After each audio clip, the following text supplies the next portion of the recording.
Hey everybody, it's Mark Wallace and I'm just about to start packing for the Mark Wallace US Meetup Tour. Packing might seem like a simple thing, but it's a big deal when you're about to launch out for 3 months on the road. Because if you do it incorrectly, you'll damage gear, you'll lose gear, it can cost you a lot of money and frustration. So here is what I'm bringing, and then I'll explain how I'm packing and why I'm packing that way.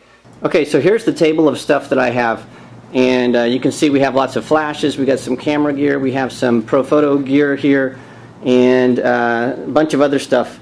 This is all going to go in one bag, hopefully. Well, the case I chose is called the Tenba Air case. And Tenba makes several different kinds of air cases, different sizes and things.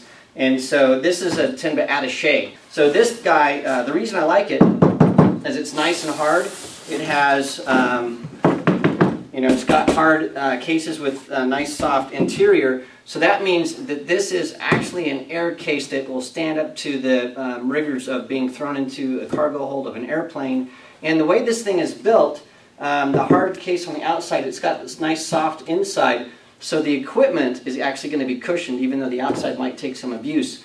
Because it doesn't really make a difference if you have a really hard case, if the inside is also very hard, because once that bag hits something, the gear inside is going to break. Since this is a brand new bag, it hasn't been rigged yet for transportation. So let me move the camera once again and show you what's inside and show you how you can customize the inside of this bag and why that's also important. This is a brand new Tenba air case, and so it comes with some Velcro things, and it comes with these dividers. And the way these are meant to work is you take all this stuff out. These dividers, by the way, have a nice hard inside and a nice soft outside. And what that does is you put these in where you'd like to have them, and because these are not soft, it keeps your gear from bashing into one another. Because I've had equipment damaged by one thing from this side bashing into the other side, and I've actually broken some cameras that way. So that's really nice. These are going to keep your equipment from shuffling around.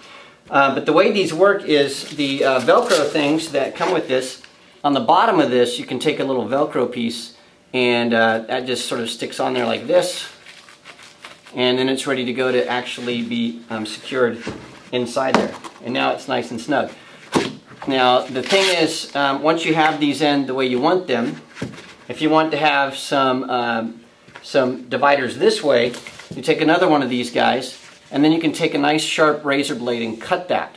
And then you can put in the dividers exactly where you want them and exactly at the length that you want them, so that your case is custom built just for you.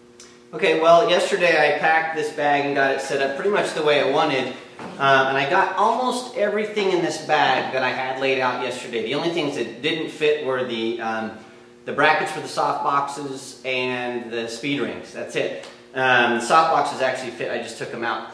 So I'm going to show you how I packed this bag, but there's an issue with the way I've packed this. So the problem is, this all works just fine. It'd be great for around town, that kind of stuff, but it's 62 pounds. So that's 12 pounds over the 50-pound limit that most airlines have. So that means that if I check this bag, I have to pay an extra $100 per flight. So we're going to 8 cities, 7 of them I'm flying to, so that means 7 times there, 7 times back. That's a $1,400 penalty for having this bag over 50 pounds.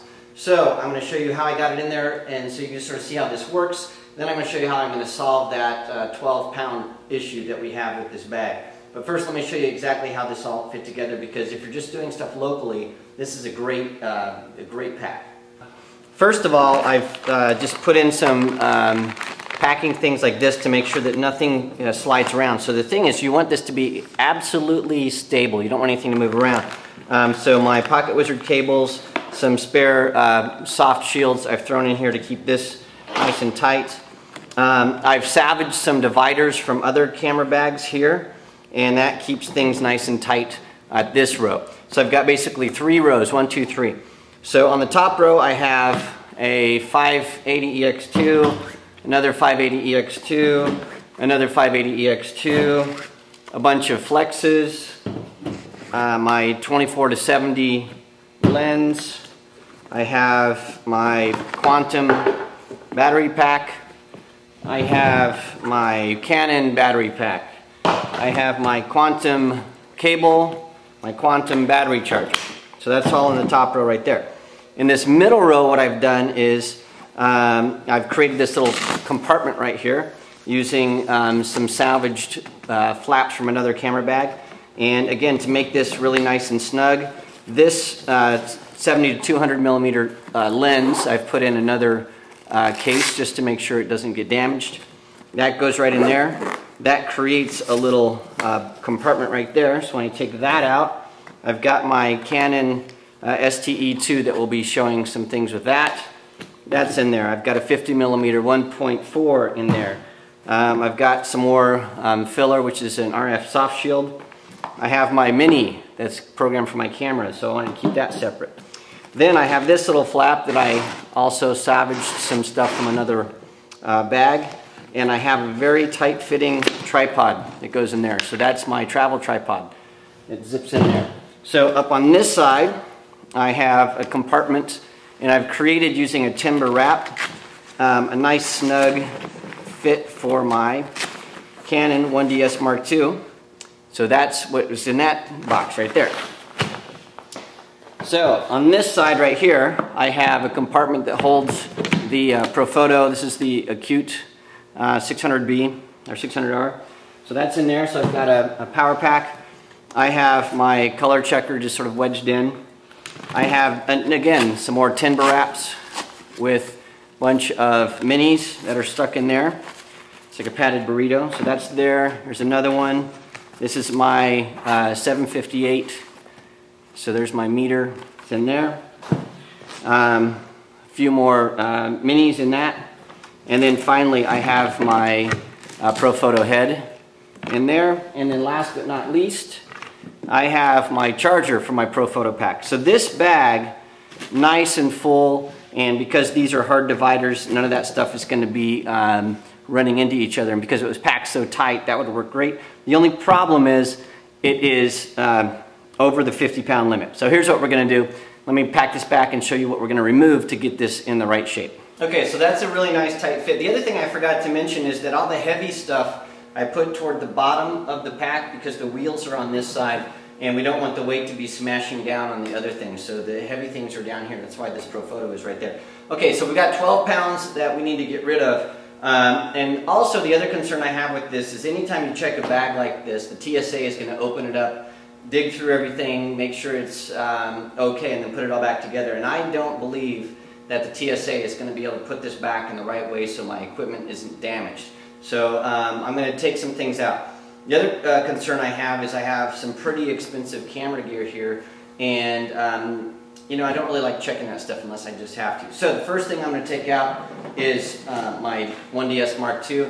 So that's about, I think it's 4 pounds. So that's out of there. My 70 to 200 lens, that's another 3 pounds. So right there we've got, we're close to being done. Then my other lens here, this is another 3 pounds. So just by taking my camera and lenses out, we're at the 10 pounds that we really needed to get to. I think this was actually 62 pounds, and so I need about 12 pounds. So this also gives me a little place to stick this in.